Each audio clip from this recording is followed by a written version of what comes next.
খুবই অলস একটা সময় কাটাচ্ছি, মানে 2 দিন যাবৎ কোনো কাজ কাম নাই, সারাদিন বসে বসে খাচ্ছি, ঘুমাচ্ছি। আবার দিন শেষে খুব আড্ডাও হচ্ছে, যেহেতু কাজিনের বাসায় বেশ অনেকদিন পর আসছি। হ্যালো, আসসালামু আলাইকুম সবাইকে ওয়েলকাম জানাচ্ছি আমার নতুন একটি ব্লগ দেখার জন্য।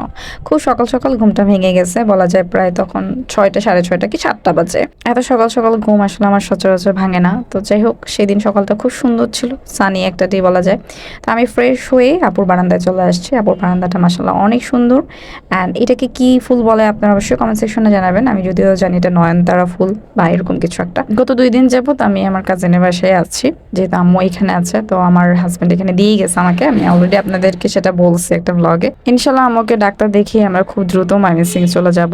তো এইদিকে দেখেন আমার সাথে সাথে আমার ছেলে উঠে গেছে, তো ওকে হচ্ছে নাস্তা দিয়ে গেছে। আমার কাজিন হচ্ছে এক কথায় পাগল হয়ে গেছে, কখন কার কি লাগবে কি খাবো, মানে অল টাইম কানের কাছে ঘ্যান ঘ্যান ঘ্যান ঘ্যান করতে থাকে যে এইটা খা ওইটা খা। মানে সত্যি এরকম আসলে কাজিন পাওয়া খুব ভাগ্যের বিষয়। আমার কাজিন আমাদেরকে আসলেই অনেক, মানে কি বলবো, যে মেহমানের মতো আমরা না আসলে, কারণ কাজিনের সাথে আমাদের রিলেশনটাও ওরকম যে একদম নিজেদের বাসার মতোই আর কি। তো আমি হচ্ছে নাস্তা খেয়ে নিলাম, মানে হালকা পাতলা যা হয় আর কি। তারপরও ওই দিন অনেক কিছু খেয়ে ফেলছি। আচ্ছা, এই কেকটা আমার কাছে অনেক ভালো লাগে, বিশেষ করে যে ভিতরে যে কি বলে এটাকে, মোরব্বা বলে মেবি, মোরব্বাটা যেন আমার কাছে অনেক ভালো লাগে।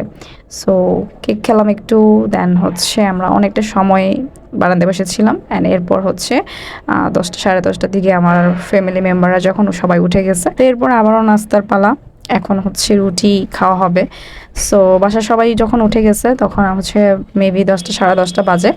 তখন হচ্ছে আমরা আবারও নাস্তা করলাম। অলরেডি হচ্ছে আমি একটু হালকা পাতলা খাইছি, সেটা তো আপনারা দেখছেন। তো এরপর হচ্ছে আবার খাওয়া দাওয়া শেষ করলাম। অ্যান্ড এরপর হচ্ছে 1 কাপ চা। আর চাটা আপুর হাতের এত মজার হয়, এত মজার হয়, আমি জাস্ট ওয়েট করতে থাকি কখন আবার চা খেতে পারবো। সকালে 1 কাপ, সন্ধ্যায় 1 কাপ, সেই করেই চলতেছে আসলে। বেশ ভালো লাগতেছে, ভালো সময়ও কাটছে, যদিও একটু অলস সময় সারাদিন শুয়ে বসে। কিন্তু সন্ধ্যা হলেই আমাদের আড্ডা জমে, খুব আড্ডা হয় 3 বোন মিলে, আমি, আমার কাজিন আর আমার ছোট বোন। তো আপু একটু পরপরই হচ্ছে খাবার নিয়ে আসি, একটু পরপরই বলে এইটা খা ওইটা খা, মানে এই করে করে মাথা নষ্ট করে ফেলতেছে।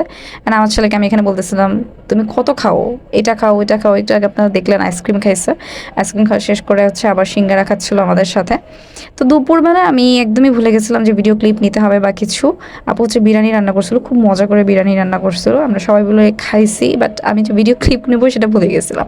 তো বিকেলবেলা হচ্ছে ইরবাজকে আবার যখন আমি বিরিয়ানিটা নিছি, মানে ওর জন্য মানে অল্প করে নিছি ওকে খাওয়ানোর জন্য, তখন একটু ভিডিও ক্লিপ নিয়েছি। তো এরপর আমি বিকেলবেলা একটু শুয়েছিলাম, মানে ঘুমিয়ে গেছিলাম, ঘুম থেকে উঠলাম অ্যান্ড বাইরে দেখি খুব সুন্দর বাতাস হইতেছিল।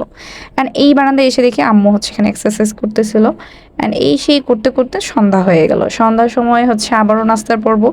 আপু হচ্ছে মানে কী রেখে কী দিবে সেটা নিয়েই ব্যস্ত হয়ে থাকে। তো আপুকেও দেখানো হয় না আমার ভিডিওতে, যেহেতু আপু একটু মানে বিজি থাকে সবসময় রান্না বান্না নিয়ে। তা আমি আসলে অপ্রস্তুত কিছু দেখাইতেও চাই না। তো এরপর আবারও চা নাস্তা খেলাম, নাস্তা খেয়ে চা, মানে এই চাটা যে এত মজা হয়েছে, মানে এই কয়টা দিন আমি জাস্ট ফ্যান হয়ে গেছে। আপুর হাতের রান্নাও মজা, আপুর হাতের চাটাও অনেক মজা।